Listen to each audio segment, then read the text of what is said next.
The Benghazi attack. And the New York Post reports Clinton sent classified information to a private server after she left the State Department. To Fox's Catherine Harridge with the latest on all of this. Catherine. Stuart, the Clinton campaign told reporters today that some, if not all, of the 30 Benghazi emails recovered by the FBI from the former secretary's servers are duplicates and already posted online, but that's not what the State Department knows to be true. We're still working our way through it. We have not confirmed that either they are actually responsive to the Benghazi-related request or that they are duplicates of materials that we've already had. We're still working our way through that. Hillary Clinton signed this statement under oath last August, telling a federal court that she had handed over all of her government records.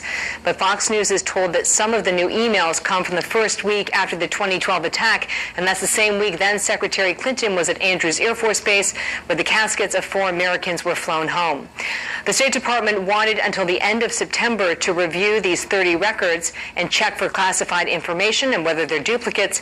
But the federal judge, Amit Mehta, an Obama administration appointee, questioned why it would take so long given the number of records involved and ordered the department to update the court next week.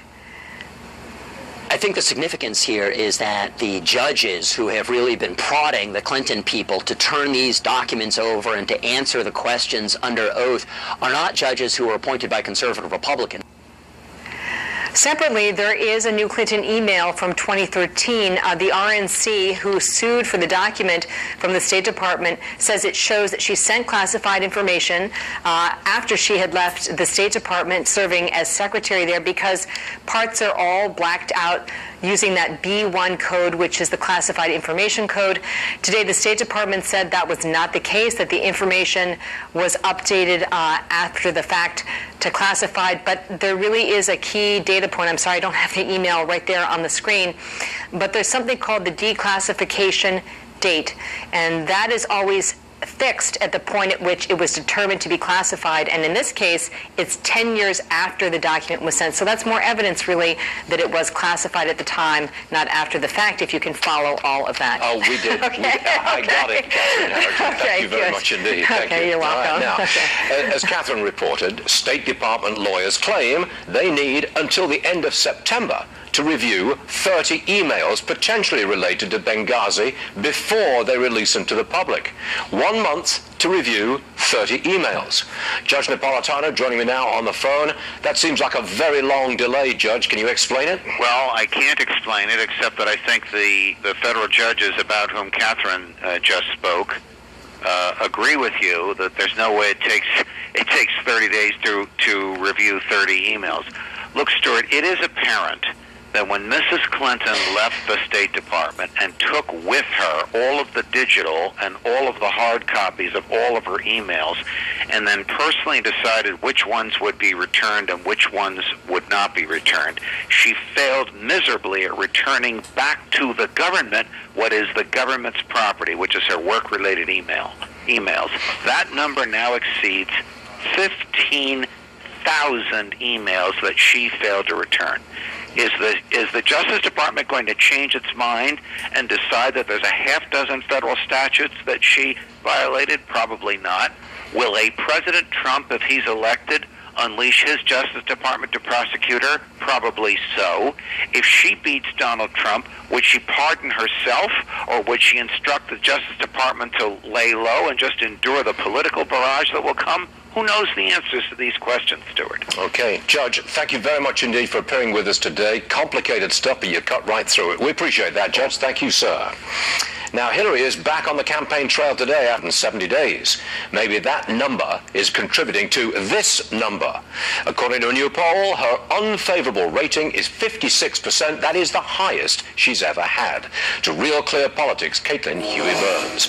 Is there a relationship between no press conference for 270 days and rising unpopularity? I think it's a combination of several connections and the controversy surrounding the foundation, the fact that it is summertime. We've seen her convention bounce flatlined now.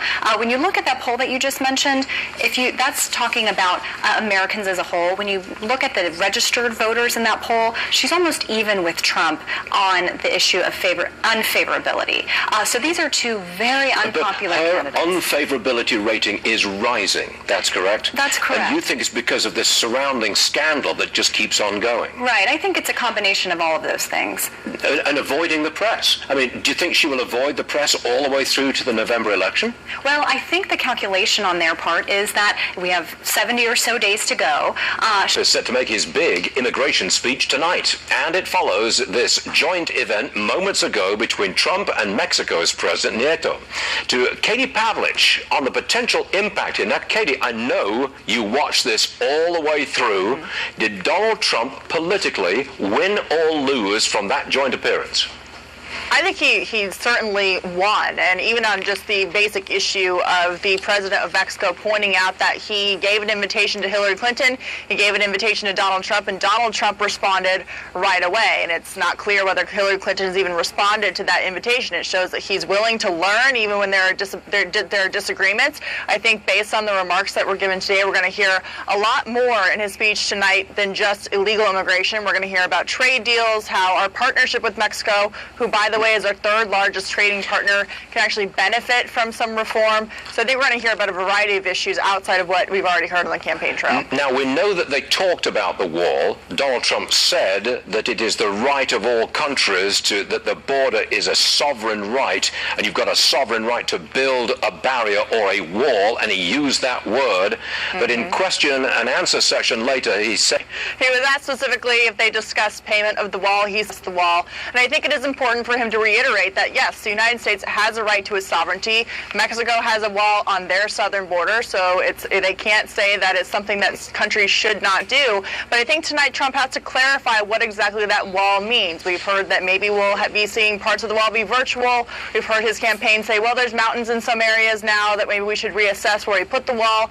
Tonight he has an obligation to make sure that he's very clear about where he stands on the amnesty issue and on the border security issue, on top of trade. So now, trifecta here. Real fast now, Katie. Image is very important when Donald Trump goes to a foreign country, 70-odd days before the election.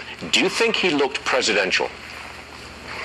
I think so. I think standing there as an unelected, before he's elected president, if that were to happen, he does look like he's ready for the job. And I think based on the disagreements that they've had in the past, it was a very opportunistic moment for him to go, even to have a conversation. And quite frankly, he sounded good. And the president of Mexico gave him credit for coming to the table and wanting to find common ground on issues, Katie, despite the insults that he has said. It's fascinating, isn't it? Katie Pavlich, everyone, thank you very much for joining us. Thanks.